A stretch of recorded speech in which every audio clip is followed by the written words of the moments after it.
Hello, everybody. Scott Golden here with the um, Superstars of Wrestling Review Series. January 31st, 1987 is the show at hand. And, I mean, that is a good time in the WWF for sure.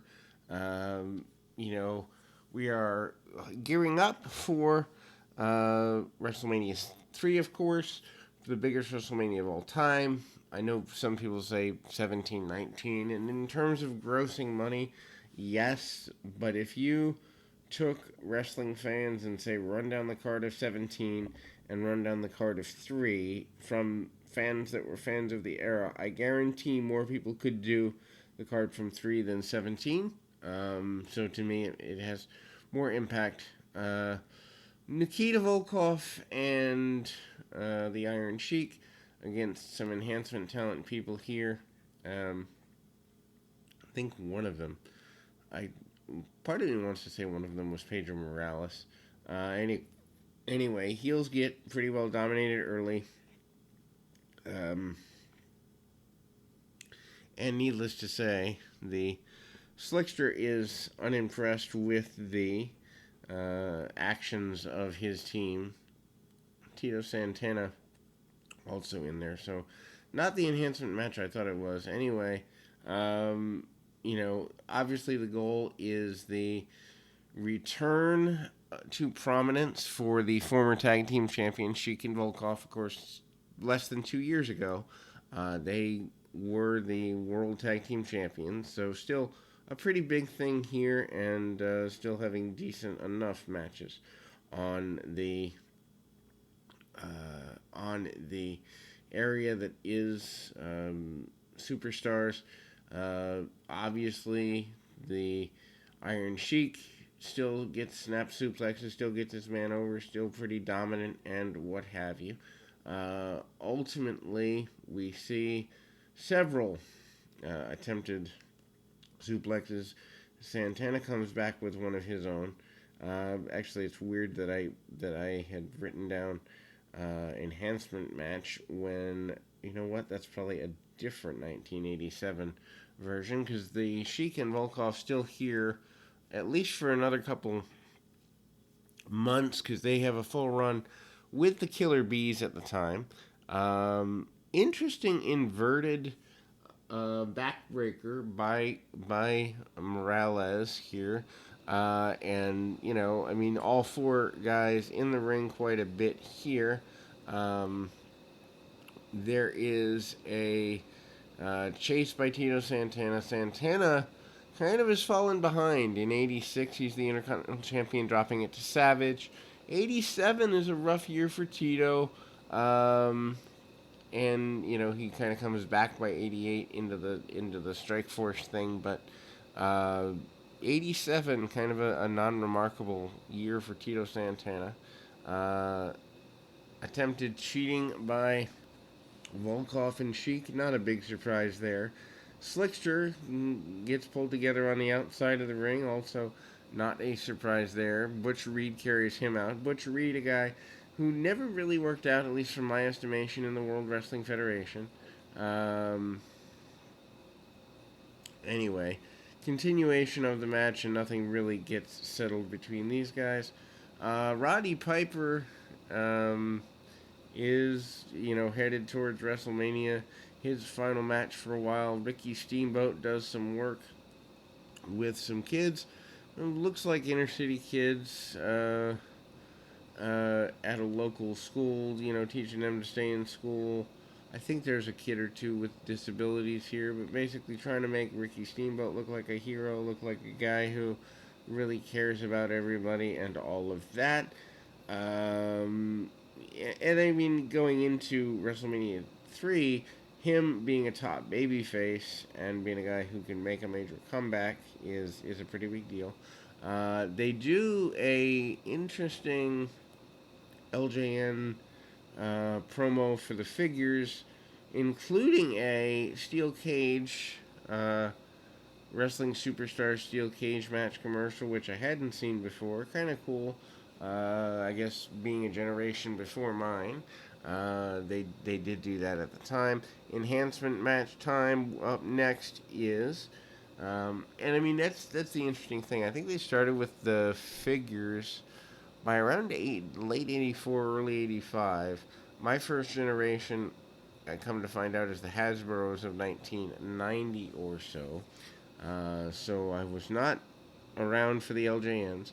Enhancement match here, King Harley Race. Race still doing the King of Wrestling gimmick with a goofy crown upon his head. Race here, he's only here for another, I don't know, maybe year ish. Anyway, big major moves here: power slam and a perfect plex style suplex, which is interesting. More of a hanging style. Race gets the victory there. Pretty big deal. And, Harley Race is a big deal in 1987 for sure. Local area promos.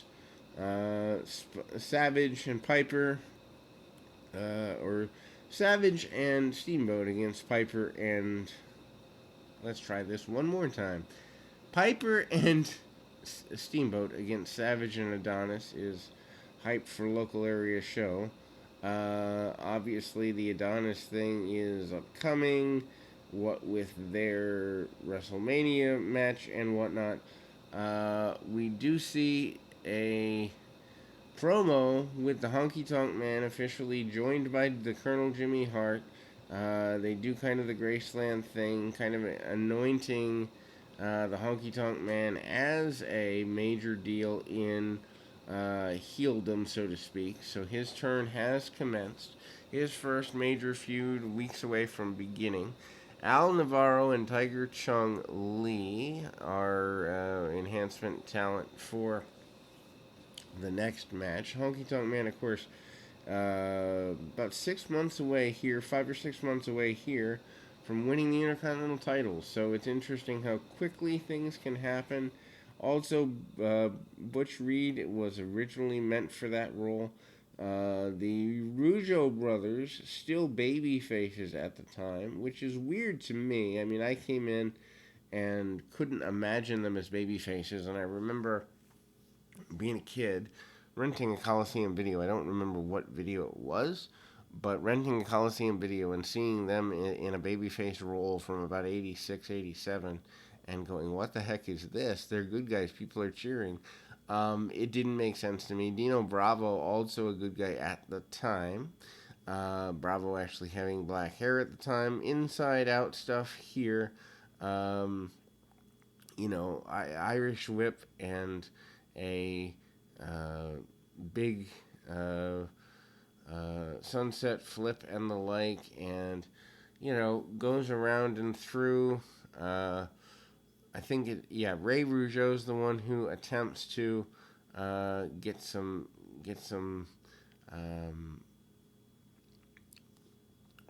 Irish whips and backdrops.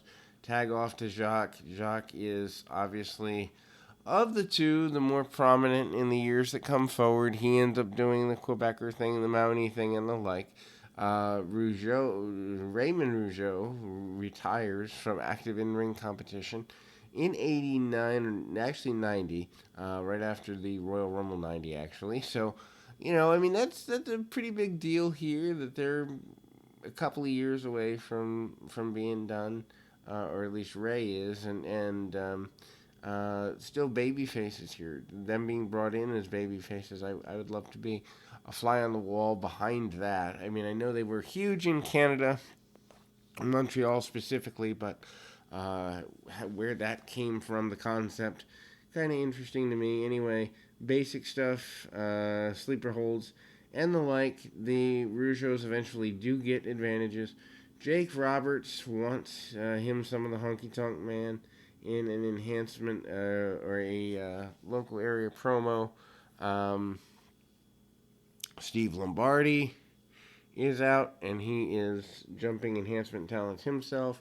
He's aggravated. That's from a previous week's program. we kind of go into a Paul Roma and Lombardi feud is where we're going. That's kind of there. Adrian Adonis, who's looking less than pleasingly plump, um, does some really basic stuff, punch, kick, and the like, just super, super basic. And then the Goodnight Irene. We do the double interview for Hogan getting Wrestler of the Year, Andre getting undefeated trophy for being a trophy for being undefeated for 15 years. Jesse Ventura basically saying that the Hogan's trophy is bigger, trying to stir up issues. Ventura really trying to be, quite honestly, a pain in the tail. And basically implies that he can get Andre there next week or in the weeks to come and settle things up. Of course, that sets up WrestleMania 5. Interestingly, in the episode I'm watching, there is a commercial for Over the Top, the Sly Stallone movie. Stallone, of course, a bit of a wrestling undertone, overtone, whatever have you. Then we see Johnny Valiant in. Greg Valentine is his charge at the moment. Valentine always has a manager, whether it's Captain Lou Albano, Jimmy Hart, Johnny V, whomever in the WWF run. I think that had a lot to do with Valentine not really being the best of talkers. Valentine just really not there. And Haku is his opponent, a babyface Haku, yes. That sentence was uttered as well. Of course, Ming does some babyface work in WCW, but early Haku from like 86 through sometime in late 87, early 88 is babyface in the WWF, which is just bizarre. Interesting match here. Haku, much quicker and a little more versatile, agile during this period of time. Actually, the Islanders, one of my first favorite tag teams. I think that was because I was a big fan of Bobby Heenan at the time, and so they were a big fan when I first came in and started being able to rent videos, thanks to my grandparents and whatnot. At the local video stores, we had like 4 in town, and they all had different WWF and some NWA stuff. Anyway, I remember just sharing real quick. I remember feeling like a traitor if I would rent NWA stuff. Anyhow, because I grew up in a WWF territory. Anyway, so a bit of a brawl. Haku sends his adversary out there, and Beefcake is still at ringside with his manager, but there is dissension in the weeks to come.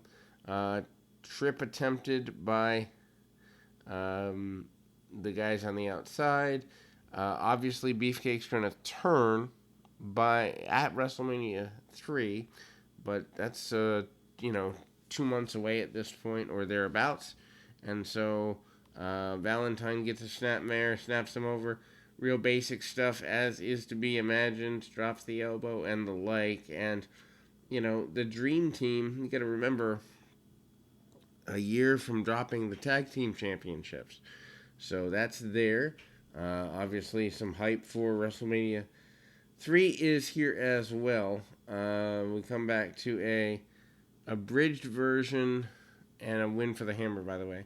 An abridged version of a Jake Roberts match. When I say abridged, match joined in progress. Knees, short clothesline, and DDT is what leads there. The Hart Foundation and the Killer Bees are going to have a match at an upcoming house show. Hogan and Piper are in a back room. Hogan basically saying he's ready to face Andre the Giant over some things, and that is that. We are done with this particular edition. We'll be back with more right after this.